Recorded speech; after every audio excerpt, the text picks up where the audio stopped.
What's up guys, for today's video, panibagong araw, panibagong vlog na naman. At ngayon guys, samahan nyo pala ako ngayong araw na to at pupunta ako sa bundok at i-sprayhan ko yung mga tanim kong gulay guys. At ngayon guys, nandito pala ako sa sapa namin para magkukuha ko ng tubig para i-spray natin sa ating gulay. Tara.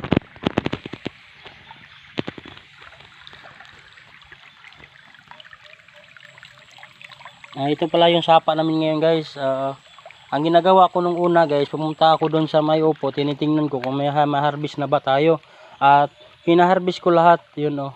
Yung malalaki lang yung kinukuha ko guys. Oo, kasi kailangan ko kasing i-sprayhan yun kasi marami na kasing pijangaw guys. So, at ito lang yung kinukuha ko guys, malalaki lang yung kinukuha ko. Kasi bukas sobrang laki na to eh, yun oh. Malalaki lang yung kinukuha ko guys. Oh, at ngayon guys, natapos na tayo ng harvesting ng ating gulay at ngayon mag-i-spray naman tayo ng ating gulay. I-sprayhan natin. At set up muna natin yung ating spray guys. At ilalagay ko muna yung camera ko kasi walang tagahawak. Ito pala yung sapa namin dito sa may bundok guys, yun. Yun. Sobrang linaw. Then yung aso, Jiprox. At ito muna guys, ito yung bao guys, ito yung lalagyan ko ng camera kasi baka matumba. At wala na tayong cellphone pang video guys. So dito muna natin isisipat yung ating camera para ating i-spray natin. Timplahin muna natin. Humus, ano ba ito pangalan? Super.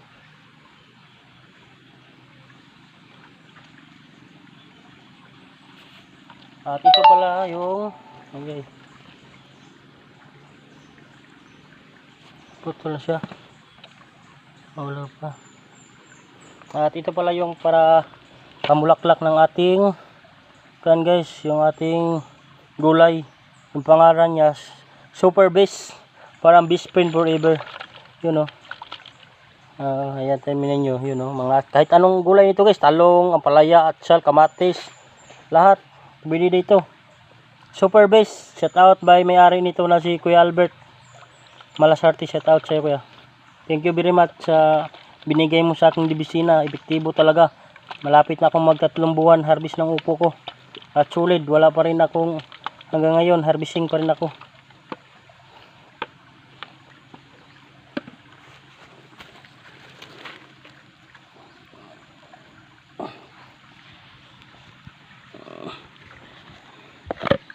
Tapos yung yun pala guys, lang yun.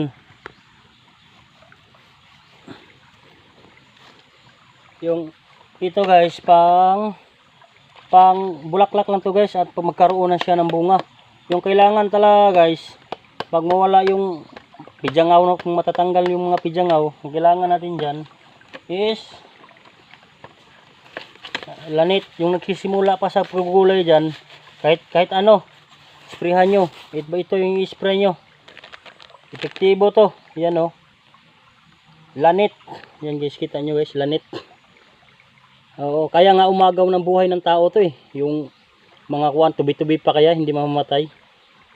Yan o, yung mga litap-tap. Kaya yan, lanit. Ito yung ilalagay natin guys, tsaka samahan ito. Lanit, tsaka Super Best.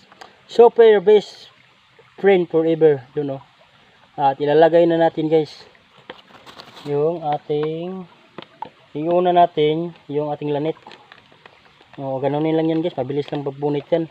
Kahit tangkong nito tsaka ganas, pako, pwede dyan. Lagyan nyo ng lanit para gaganda yung ruwan, gaganda yung gulay nyo, harvesting.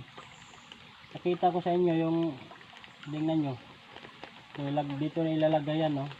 Tapos tingnan nyo kung gaano karami. Para yan o.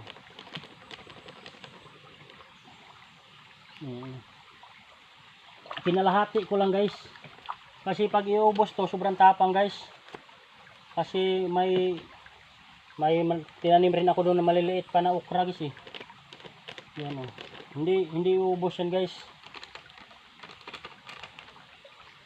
Di ba kanina, kita nyo yun kanina, kalahati yun. Tapos may natira pa, tingnan nyo. Ito, konti na lang. Yung kagandahan nito guys, subok ko na to guys. So, tingnan nyo yung upo ko guys. Magka 3 buwan na pero sobrang ganda pa rin yung harvest. Tingnan nyo yung upo ko. Pinakita ko sa inyo kanina. Oo. Ito guys oh. Mag 3 buwan na yan guys pero yung harvest sulit pa rin guys. Yun oh. Yung iba pa wala na. Marami ng kuwan siya. Marami ng mga sabi sayak ngid-kagid. Kung sa Tagalog galis. Oh yan guys. Pero yung upo natin guys sobrang ganda pa rin guys. Yun oh. Oo, sobrang ganda, sulit. Malalaki lang yung kinuha ko guys kasi bukas ko pa ito ibinta. Tapos isasabay ko lang yung maliliit. At pagkatapos, lalagyan natin dito guys lagyan natin guys. Kaya tinatawag tong super base. Ito. Kaya tinatawag ko siyang super base kasi the best. Oo. Ay lalagay na natin dito guys. Yung ilalagay nito guys kasi marami to guys eh. Binili ko to guys mong June pa guys, June 6 at ngayon hindi pa naubos kasi ilalagay ko guys, maliit lang puno to guys eh. Ilalagay ko dito lang konti-konti. Tapos sa isang buwan nag-spray ako. Kawan lang 5 beses lang ako mag-spray sa isang buwan kaya matagal maubos. Ay yung kagandahan nito, mura pa, tapos quality pa, tapos sulit pa. Tapos yung laman pala nito guys, para siyang parang Milo. Ilalagay na natin dito sa ating spray. At ito guys, ilalagay na natin. Tingnan nyo kung gaano karami yung ilagay. Maliliit lang yung ilalagay yan guys, yan oh. Oo, yan ganyan lang karami yung ilalagay. Hindi naman iubusin. Kasi masubraan, di ba? Bawal yung sobra, makasama. At lalagyan na natin ng tubig guys. Oo. Lalagyan na natin ng tubig. Pag kuhan kayo dyan, magtanim kayo kahit anong gulay, pwede nyo ito, lanit lang yung katapat nyan. Saka lagyan nyo rin ng pambulaklak, okay na yan. Kasi dati guys, ito talaga yung pumoprovide sa ating palay. Ito yung pumoprovide sa ating palay dati, kaso lang may marami ng dibisina na pumapasok, pero yung pinakadabis talaga, ito talaga yung pinakadabis kasi subok na to eh. Yan guys oh, lanit. Subok na yan guys, kaya tong papatayin lahat ng insekto. So, lagyan natin ng tubig guys.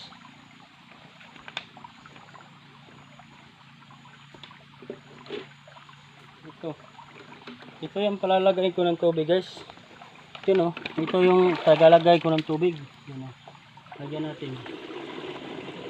At maraming